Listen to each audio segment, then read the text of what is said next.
안녕하십니까? 오늘은 요한이 쓴 요한복음과 요한 1서를 중심으로 사도행적 54장 충실한 증인을 함께 읽고 나누고자 합니다.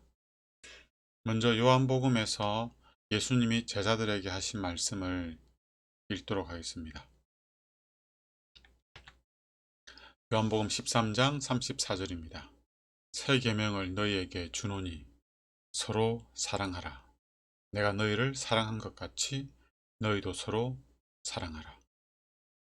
예수님이 왜 제자들에게 이 계명을 주셨을까요? 공부를 열심히 하는 학생에게는 공부를 열심히 하라고 하지 않습니다. 음식을 가려 먹지 않고 편식하지 않고 잘 먹는 자녀들에게는 굳이 음식을 골고루 먹으라고 할 필요가 없죠.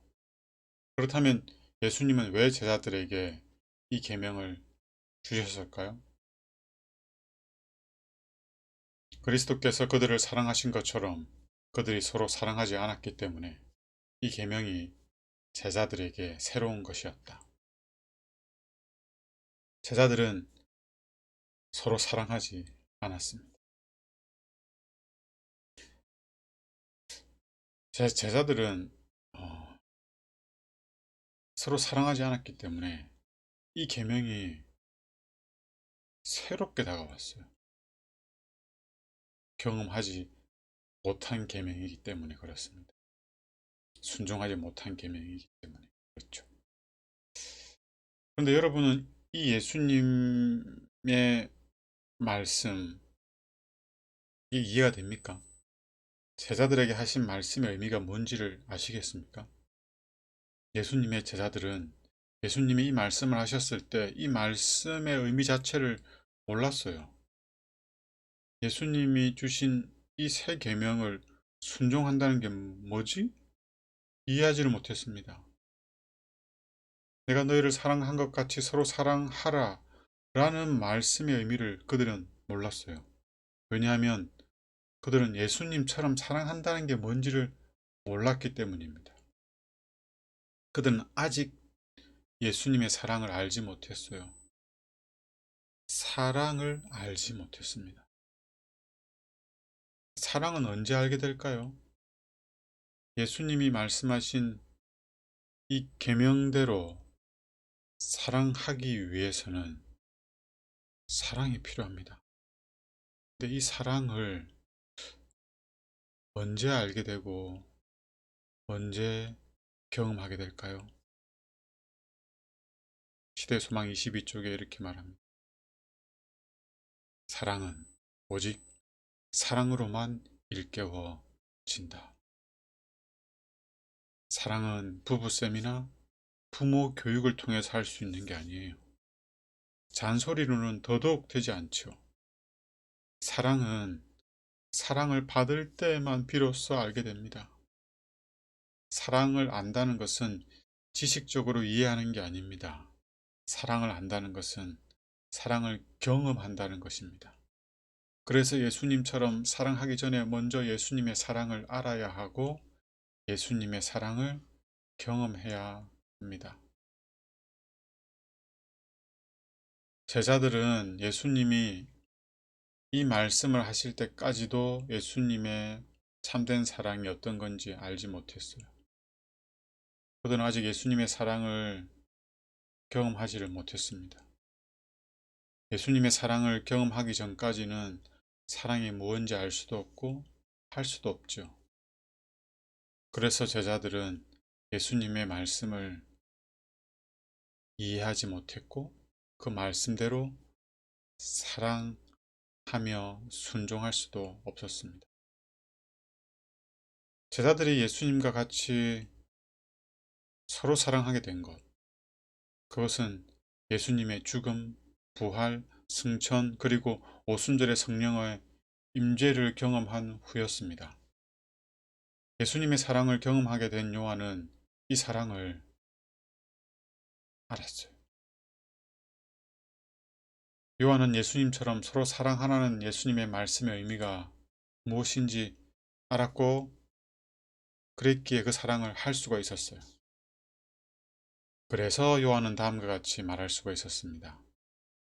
요한복음 3장 16절입니다. 요한 1서 3장 16절입니다. 그가 우리를 위하여 목숨을 버리셨으니 우리가 이로써 사랑을 알고 우리도 형제들을 위하여 목숨을 버리는 것이 마땅하니라. 이것이 예수님이 사랑하신 것처럼 사랑한다는 의미입니다. 요한은 예수님처럼 사랑하는 것은 예수님처럼 자희생적인 사랑을 하는 것이라고 하였습니다. 그리고 이 사랑은 굉장히 힘들거나 대단한 것이 아니라 당연한 것이라고 말합니다. 형제들을 위하여 목숨을 버리는 것은 마땅하다고 말합니다. 왜냐하면 예수님이 우리를 위하여 목숨을 버리셨기 때문입니다. 예수님이 하늘의 보좌를 버리시고 이 땅에 오셔서 죽으셨는데 그 이유는 나를 위해서, 나를 대신해서 나 때문에 죽었다는 것입니다. 이 사랑을 알고 믿고 경험한 제자들은 그제야 비로소 예수님처럼 서로 사랑할 수 있게 됩니다. 초기 교회 성도들은 이 사랑으로 서로 사랑하며 연합하였습니다. 그들은 친절하고 사려 깊고 극기하였으며 진리를 위해서는 어떠한 희생도 마다하지 않았다. 날마다 서로 교제하는 중에 그들은 그리스도께서 그들에게 명하신 사랑을 나타내었다. 이기심 없는 말과 행동으로 그들은 다른 사람들의 마음에 이 사랑을 불붙이고자 노력하였다. 제자들이 예수님의 사랑으로 서로 사랑하고 한 마음으로 연합되었을 때 이를 지켜본 사람들은 저들이 예수님의 제자다라는 것을 알았어요. 그리고 저들이 믿는 하나님이 참으로 사랑이라는 사실을 알게 되었습니다. 그 결과 교인의 수가 점차 늘어나게 되죠. 요한복음 13장 35절에 예수님이 제자들에게 다음과 같이 말씀하셨습니다. 너희가 서로 사랑하면 이로써 모든 사람이 너희가 내 제자인 줄 알리라.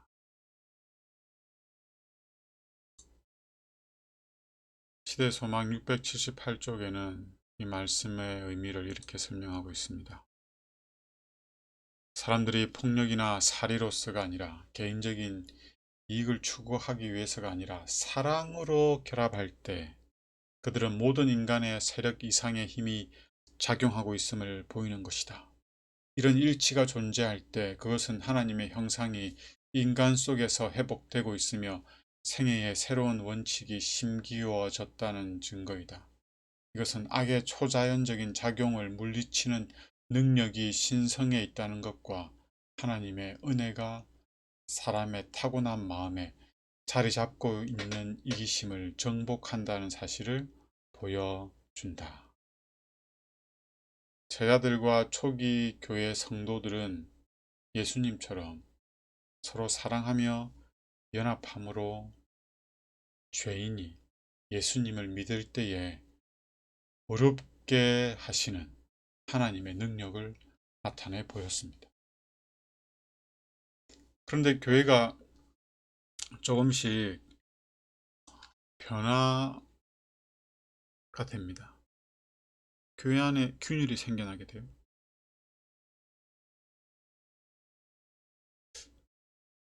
교회 안에서 내가 너희를 사랑한 것 같이 너희도 서로 사랑하라는 이 예수님이 주신 이 세 계명과 조화되지 않는 일들이 계속 일어나게 됩니다. 그들이 사랑하지 못하게 됩니다. 그들이 사랑을 잃어버린 거예요. 왜 그들이 사랑을 잃어버렸을까요? 왜 예수님의 사랑을 잃어버렸을까요? 신자들은 다른 사람의 결점을 보기 시작하였다. 실수들을 곰곰이 생각하고 상대방의 실수를 말하는 거예요. 자신의 실수를 곰곰이 생각하면 참 좋은데 불친절한 비평의 여지를 주어 그들은 구주와 그분의 사랑을 잊어버렸다. 그들은 외적 의식에 관하여 더욱 엄격하고 신앙의 실천보다는 교리에 관하여 더욱 까다롭게 되었다. 다른 사람들을 정죄하려는 열심으로 그들은 자신들의 과오를 보지 못하였다. 그들은 그리스도께서 명하신 정다운 사랑을 잃었으며 무엇보다도 가장 슬픈 것은 그들은 자신들이 잃어버린 것을 의식하지 못하고 있었다.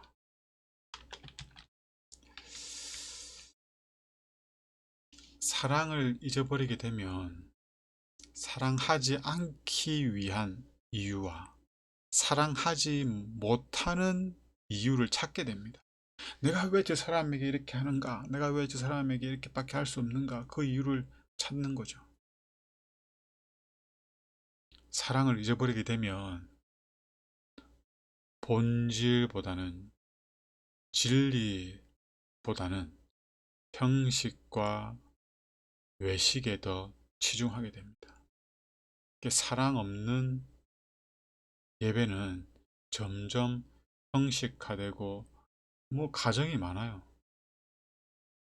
해야 될 형식이 많아요.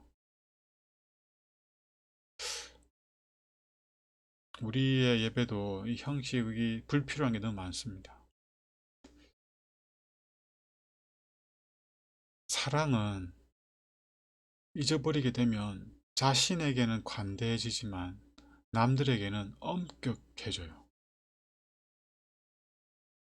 사랑을 잊어버리면 다른 사람의 부족한 점은 잘 알지만 정작 자신의 상태가 어떤지 얼마나 병들어 있는지 자기가 잃어버린 바 된 것조차 알 수가 없습니다. 교회가 이러한 상태에 있다는 사실을 요한이 알게 돼요. 그래서 요한은 사랑의 마음으로, 안타까운 마음으로, 간절한 마음으로 다음과 같은 편지를 쓰게 됩니다.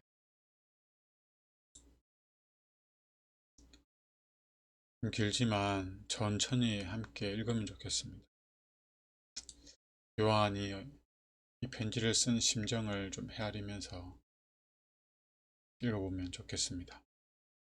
사랑하는 자들아, 우리가 서로 사랑하자. 사랑은 하나님께 속한 것이니 사랑하는 자마다 하나님으로부터 나서 하나님을 알고 사랑하지 아니하는 자는 하나님을 알지 못하나니 이는 하나님은 사랑이심이라. 하나님의 사랑이 우리에게 이렇게 나타난 바 되었으니 하나님이 자기의 독생자를 세상에 보내심은 그로 말미암아 우리를 살리려 하심이라.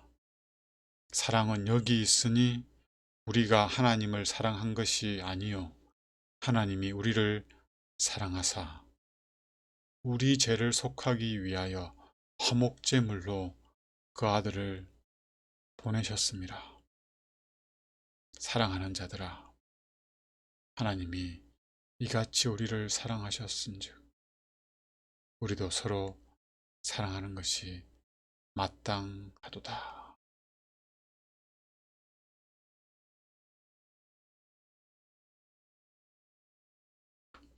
요한은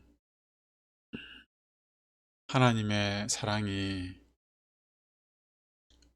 교인들 간에 나타나야 할 특별한 의미와 이유에 관해서 다음과 같이 기록하고 있습니다. 여러분, 이 말씀을 잘 주의해서 읽어 주시면 좋겠습니다. 사랑을 하느냐, 사랑을 못하느냐는 정말 중요한 문제입니다.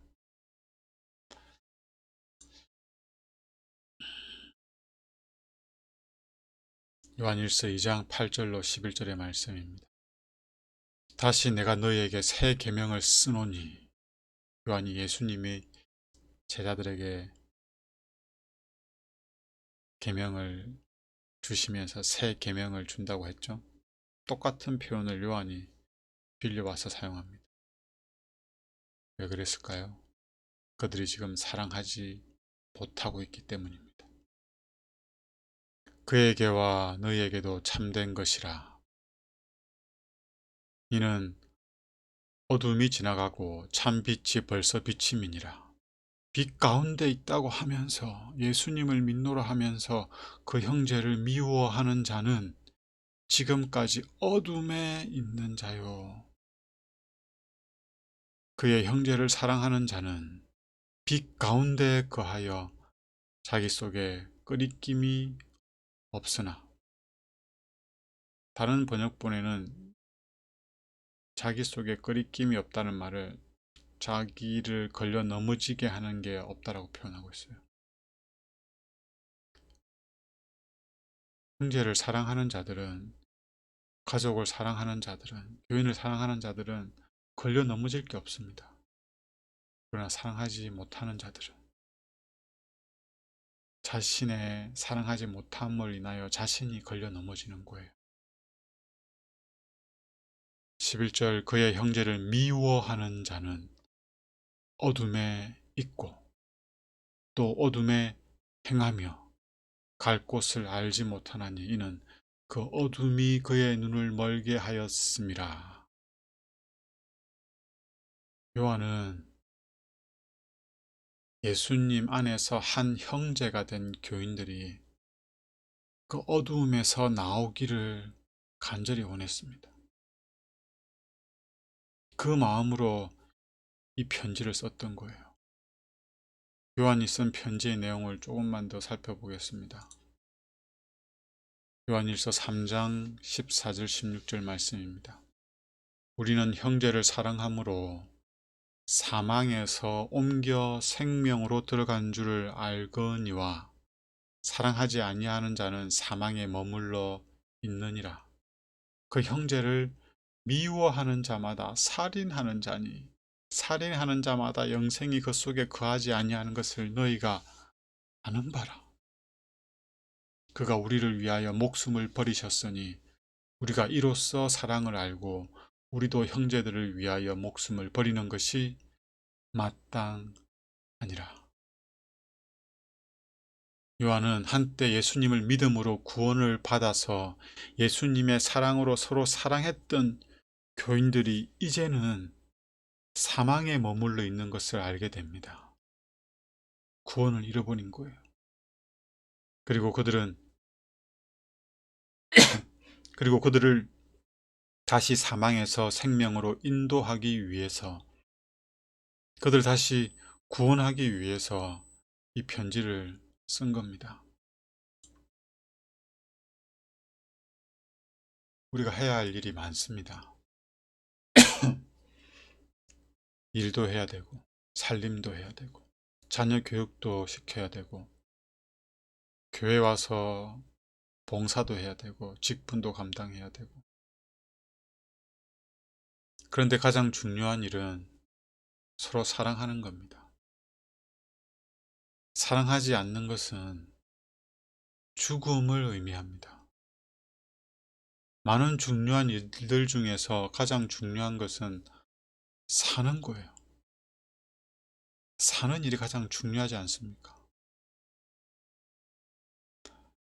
세상의 가치관으로 볼 때 아무리 잘 먹고 잘 산다 할지라도 하나님 보시기에 그가 사랑을 하지 못하고 있다면 그는 잘 살지 못하고 있는 것, 아니 죽어 있는 거죠.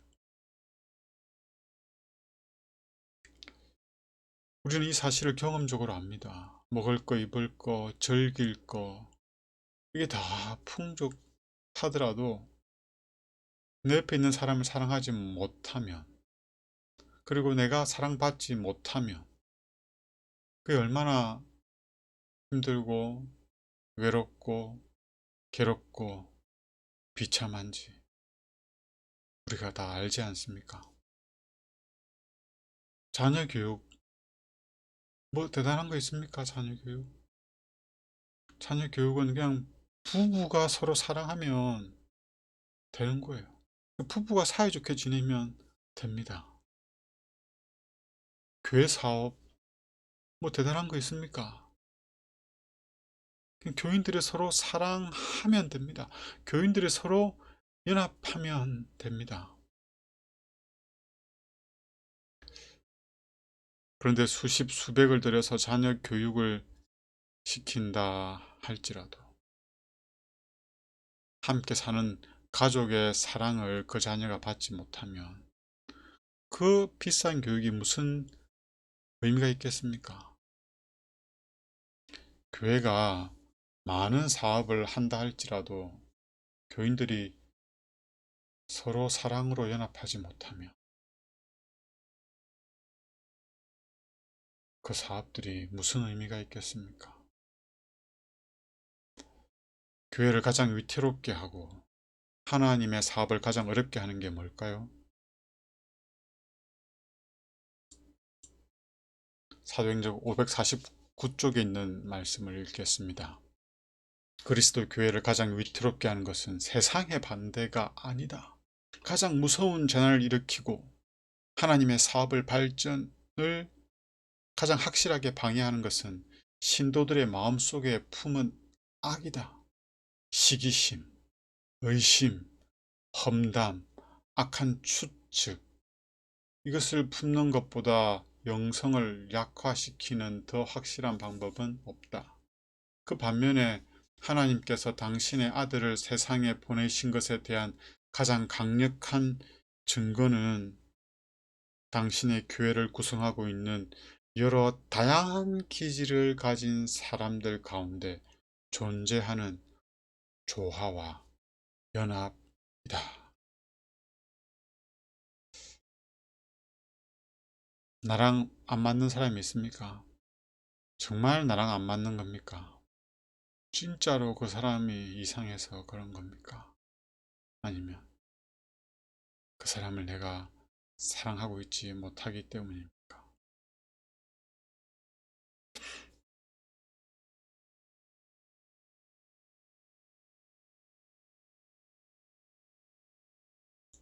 예수님이 제자들에게 주신 이 세 계명, 이 말씀을 우리는 순종하고 있습니까? 이 말씀에 순종하는 것이 가정을 바로 세우는 것이고, 교회를 바로 세우는 것이고, 나라를 바로 세우는 것이고, 궁극적으로 하나님 나라를 세우는 것입니다. 사도행적에는 우리와 우리 교회들에게 조금 아픈 말을 하고 있어요. 사도행적 550쪽입니다. 오늘날 하나님의 교회에는 슬프게도 형제의 사랑이 부족하다. 자매의 사랑은 넘친데 형제의 사랑이 부족하다는 게 아니죠. 교인들 간의 사랑이 다 부족하다는 겁니다. 그리스도를 사랑하노라 공언하는 많은 사람들이 서로 사랑하지 않는다. 예수님은 삶으로 하나님의 사랑을 가장 잘 나타내신 분입니다. 그 중에서도 특별히 십자가에서 그 사랑이 가장 분명하게 드러났습니다. 우리는 예수님을 통해서 하나님이 사랑이라는 사실을 믿습니다. 그리고 예수님의 사랑을 알기에 우리가 예수님을 믿는 거죠. 예수님을 참으로 믿는 사람은 예수님을 사랑하는 사람들입니다. 예수님의 사랑으로 사랑하는 사람들입니다. 우리가 말씀을 전하고 복음을 전하고 진리를 전하는 것은 다름 아닌 사랑을 전하는 것입니다. 사랑이신 하나님을 믿는 신앙에서 사랑 없는 전도, 사랑 없는 진리, 사랑 없는 복음, 사랑 없는 순종, 사랑 없는 믿음은 있어서도 안 되지만 있을 수도 없습니다. 사랑 없는 전도는 전도가 아니죠. 사랑 없는 진리는 사실 진리가 아닙니다. 사랑 없는 복음은 복음이 될 수가 없어요. 사랑 없는 순종은 순종이 아닙니다. 사랑 없는 믿음은 믿음이 아닙니다. 우리가 아는 가장 위대한 진리, 우리가 할 수 있는 가장 아름다운 믿음의 고백, 우리가 아는 가장 위대한 복음, 그것은 하나님은 사랑이시라는 입니다. 그리고 그 사랑이신 하나님을 알고 믿을 때 비로소 참된 순종을 하게 되는 것입니다. 그래서 하나님을 믿는 신앙에서 가장 중요한 가치는 다름 아닌 사랑입니다. 우리에게 가장 가치 있는 것은 무엇입니까? 사랑이었으면 좋겠습니다. 사랑을 가장 가치 있게 여기는 사람. 이 사람은 어떻게 살까요? 가장 가치 있는 것을 추구하며 살겠지요. 즉, 사랑하며 살 겁니다. 요한일서 3장 18, 19절 말씀입니다. 자녀들아, 우리가 말과 혀로만 사랑하지 말고 행함과 진실함으로 하자.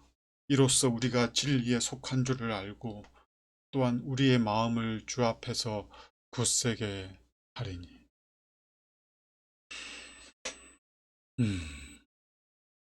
우리가 이와 같은 실제적인 사랑을 함으로 우리가 진리 안에 거하고 예수님 믿는 믿음을 고백하고 하나님 앞에서도 담대할 수가 있습니다. 우리 곁에는 우리의 잔소리와 우리의 비판과 우리의 무관심을 필요로 하는 사람은 없습니다. 우리 곁에는 우리의 사랑과 관심과 보살핌을 필요로 하는 사람들만 있을 뿐입니다. 우리 곁에 있는 사람들, 가까이 있는 우리 가족부터 시작해서 교회와 직장, 동네, 이웃들, 그리고 먼 나라에서 어려움을 겪고 있는 이웃들까지 우리의 사랑을 필요로 하는 사람들은 넘쳐납니다. 세상은 음식이 부족하고 약품이 부족하고 옷이 부족한 집이 부족하고 그런 게 아니에요. 세상에는 사랑이 부족함. 이거 하나뿐입니다. 사랑이 부족함. 하나님은 우리에게 이 사랑의 부족을 메우라고 우리를 부르셨습니다. 그런데 이 부족은 우리의 사랑으로 메우는 것이 아니라 하나님의 사랑으로 메우는 겁니다. 그래서 부담을 가질 필요가 없어요. 세상의 모든 문제를 우리가 해결해 줄 수는 없습니다. 세상의 모든 사람을 우리가 도와줄 수는 없습니다. 그러나 우리는 아주 작지만 지속적인 사랑은 할 수 있습니다. 계속적인 사랑을 할 수는 있습니다. 남편과 아내를 향한 매일의 사랑, 자녀와 손주들을 향한 끊임없이 계속되는 사랑, 교인과 동료와 이웃들을 향한 그 사랑, 그 사랑은 계속될 것입니다. 왜냐하면 하나님께서 당신을 사랑하고 믿고 의지하는 자들에게 끊임없이 사랑을 나눠주실 것이기 때문입니다. 우리가 이 사랑을 계속 받는 것이 구원입니다. 이 사랑을 계속 받는 것이 영생이고 이 사랑을 받음으로 말미암아 우리는 품성의 완성에 도달하는 겁니다. 물론 우리는 하늘에 가서도 이 사랑의 마음을 계속 개발시키고 품성을 확장시켜 나갈 겁니다.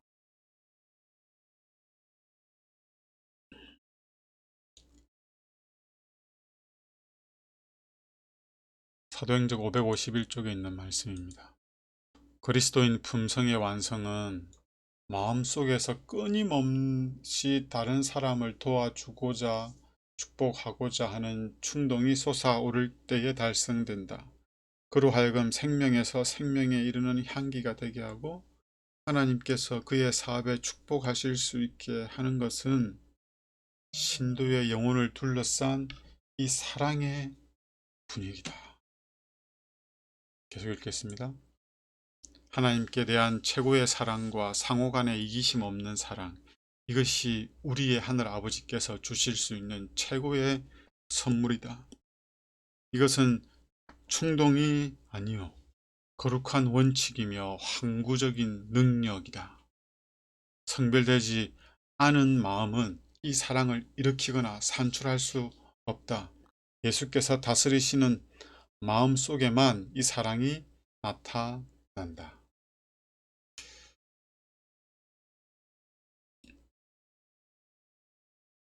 요한일서 4장 19절에는 여러분 함께 나눴던 말씀이죠. 우리가 어떻게 사랑할 수 있는지 그 비결과 순서를 분명하게 설명하고 있습니다. 우리가 사랑함은 그가 먼저 우리를 사랑하셨습니다. 사랑하기 위해서 우리가 해야 할 일은 하나님이 우리를 먼저 사랑하신 사랑을 아는 것입니다. 아니, 하나님께서 우리로 하여금 서로 사랑하며 살도록 하기 위해서 이 일을 이미 준비 계획하시고 행하셨습니다. 왜 뭡니까? 그것이 바로 십자가에 나타난 하나님의 사랑입니다. 하나님은 우리에게 이 사랑의 마음을 허락하시기 위해서 예수님을 십자가에 내어 주셨던 것입니다. 우리가 이 사랑을 안다면 우리는 이 사랑에 물들게 될 겁니다. 이 사랑에 물들게 되면 그 다음에는 어떤 일이 벌어질까요? 우리가 향수병에서 향수를 조금 내 손에 묻히면 어떻게 됩니까? 이 향수가 향을 발하죠. 이 향은 나의 향이 아닙니다. 그 향수의 향이죠.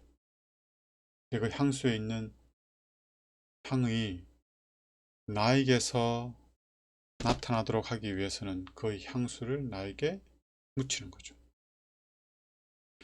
이처럼 하나님의 사랑은 우리로 하여금 하나님의 사랑을 하게 해줍니다. 그리스도의 사랑은 우리로 하여금 그리스도의 향기를 나타내게 해줍니다. 우리가 이 사랑을 알게 되면 이 사랑에 물들게 되고 이 사랑에 물들게 되면 그 다음에는 어떤 일이 벌어진다고요? 우리의 생각과 표정과 말과 행동과 분위기 속에서 이 사랑이 향기롭게 퍼져나갈 것입니다.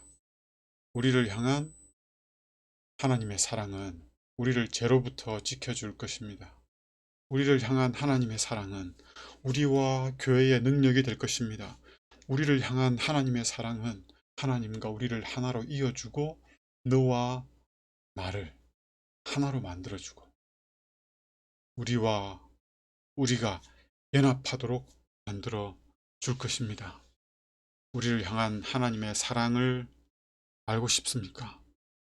그렇다면 십자가를 바라보십시오. 나를 위하여, 나를 대신하여, 나 때문에 십자가에 달리신 예수님을 생각하시기 바랍니다. 그리고 그 십자가에 엎드리십시오. 오랫동안 엎드려 계십시오. 그러면 우리는 우리를 향한 하나님의 사랑이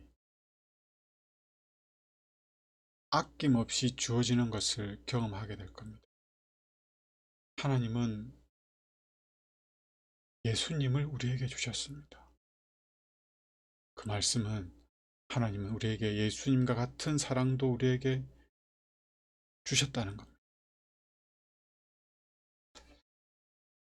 예수님을 우리가 믿고 바라고 의지하게 될 때 예수님이 우리 안에 계시게 되므로 예수님이 하셨던 이 세 계명, 서로 사랑하라. 내가 너희를 사랑한 것 같이 너희도 서로 사랑하라. 이 말씀을 우리도 순종할 수 있게 될 것입니다.